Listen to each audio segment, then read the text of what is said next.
allons commencer le programme momentanément. Patientez un instant que nous nous installons. Merci. C'est la journée internationale contre les violences faites aux femmes. C'est un événement international. Les paroles des femmes se sont libérées, principalement sur les réseaux sociaux, des témoignages, des choses vécues qui ont un rapport, qui sont des violences faites aux femmes. On a pu aussi constater l'étendue des violences, que souvent les violences c'est au sein du couple. 75% des viols en tout cas sont faits par quelqu'un que la femme connaissait. Il y a à la fois l'événement MeToo qui est lié du coup à cet événement et aussi le collectif départemental des droits des femmes qui intègre plusieurs mouvements féministes, syndicats, l'association citoyennes. Donc c'est politique. Tout est politique. Les droits des femmes sont politiques, absolument. C'est la vie de la cité. Ouais. Tant qu'on dit féminisme, on entend les droits des femmes, les femmes en tant que sujet de ces mouvements, alors que c'est pas du tout ça. Le féminisme, c'est porter la parole à la fois aux minorités, que ce soit sexuelles ou racisées.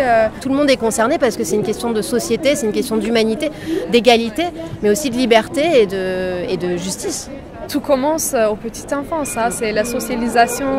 Bien sûr, l'éducation des enfants sont très très importants, mais pas que. L'éducation ne doit pas, à mon avis, se limiter à ce moment-là. C'est une construction sociale de toute façon. Le sexisme, c'est une construction sociale comme tout. En tant que construction sociale, du coup, ça commence dès la naissance. On demande le sexe de l'enfant, le genre de l'enfant dans le ventre. Ça commence, on a des rôles qui sont assignés très tôt. C'est une norme qui empêche d'être libre et d'être soi-même. C'est pour ça que c'est dès la naissance qu'il faut laisser l'enfant être qui il est et puis arriver à cette abolition du genre en fait. C'est universel et intersectionnel aussi parce qu'il y a le féminisme, on parle beaucoup maintenant d'afroféminisme et Angela Davis avait commencé aussi à en parler du fait d'être noire et femme par exemple. On est en but à deux formes de discrimination. Et c'est d'autant plus, c'est un combat qui est d'autant plus, voilà exactement, c'est le cumul des discriminations et des dominations. Et vous sentez quand même qu'en ce moment il y a un vent un peu de changement? Il y a eu une recrudescence énorme de plaintes pour viol, pour violence depuis le mouvement MeToo. Donc il y a une libération de la parole et puis la honte change de camp quelque part parce que comme ça libère la parole, les femmes peut-être se sentent plus légitimes à porter plainte ou à dire quelque chose. Il y a moins d'impunité. Et que voilà, il y a moins d'impunité et que c'est une question de justice. Ouais. C'est beau. Ouais. Tu es féministe toi ma chérie?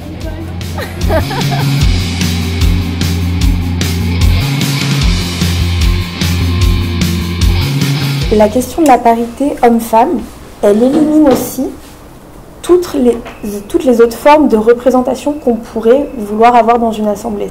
Dans la loi, on va dire égalité homme-femme en politique, dans les entreprises, on voit bien que dans la réalité sociale, c'est pas du tout ça. Et quand on abordera la division sexuelle du travail, là on verra vraiment qu'il y a des postes qui restent pratiquement exclusivement pour les hommes et qu'il y a des postes qui sont surreprésentés par des femmes. Comme de mettre deux personnes à faire la course avec la même distance à parcourir, sauf que la femme elle se retrouve avec 15 obstacles. On peut les mettre au même point de départ et dire la parité c'est ça, c'est le même point de départ, mais ça effacera pas le fait qu'il y ait deux obstacles. J'ai toujours l'impression que quand on parle de parité, c'est utiliser une bombe de fumée ninja pour faire disparaître toutes les autres questions, toutes les autres luttes. Cependant, je pense qu'il faut relativiser. Parité, c'est pas tout à fait mauvais parce que juste rappelons qu'on y est arrivé par des moments très très durs. Ça s'est un peu fossilisé, même si on essaie de le gratter un peu pour le retirer, mais il y aura toujours l'image de la femme qui va s'occuper des enfants, qui est la seule à pouvoir allaiter. Lorsqu'on choisit de s'occuper d'un petit être humain, un homme et une femme sont autant capables de le faire. Il n'y a pas que la division sexuelle du travail dans le monde du travail. Il y a aussi une division, par exemple, racisée, raciale. Il y a une division morale, il y a une division capitaliste. Dans le foyer, il y a une division sexuelle du travail, dans le sens où ce sont les femmes qui s'occupent des tâches domestiques plutôt que les hommes. Pourquoi, coûte que coûte, cette image reste et pourquoi les femmes sont encore 72% à occuper des tâches ménagères et pourquoi le plafond de verre ou la ségrégation dans le marché du travail continue. Dans les histoires qu'on raconte aux enfants, les femmes sont souvent à la maison ou dans des postes qui sont majoritairement féminisées, des infirmières, des institutrices. Engels, en accord avec Marx, écrit dans l'origine de la famille, de la propriété privée et de l'État, que dans la famille, l'homme est le bourgeois et la femme est le prolétariat. La production de valeurs du capitalisme a pour nécessité cette oppression de la femme par l'homme dans le cadre de la famille patriarcale.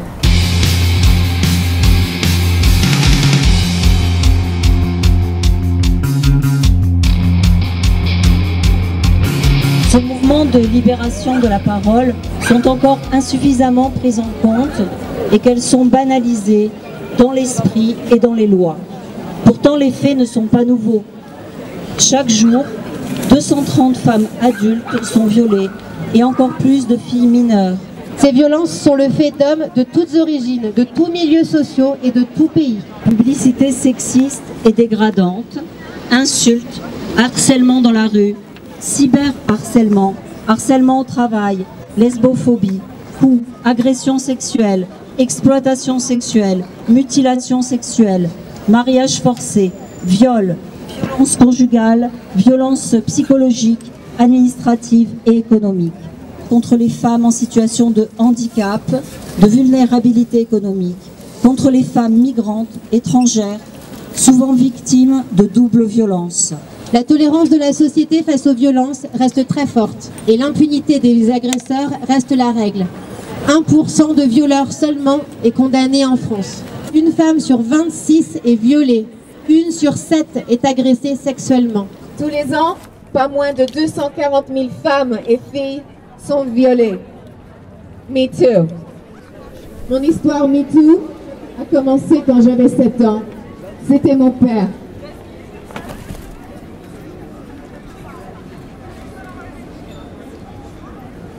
J'ai été violée par un dentiste qui continue à travailler à Paris aujourd'hui en impunité.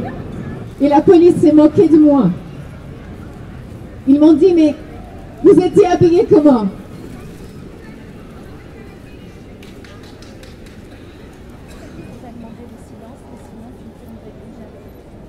Donc je suis venue ici pour briser le silence pour la première fois en public avec beaucoup d'autres femmes. Et aujourd'hui, nous allons briser le silence. Moi aussi, j'ai été malmenée par mon mari. Et que j'avais envie de crier au secours et qu'aucun son ne sortait de ma bouche. Il faut briser le silence. Les femmes doivent s'exprimer. Les hommes qui veulent nous accompagner dans le cri des femmes sont les bienvenus, bien évidemment. Avec le poing levé.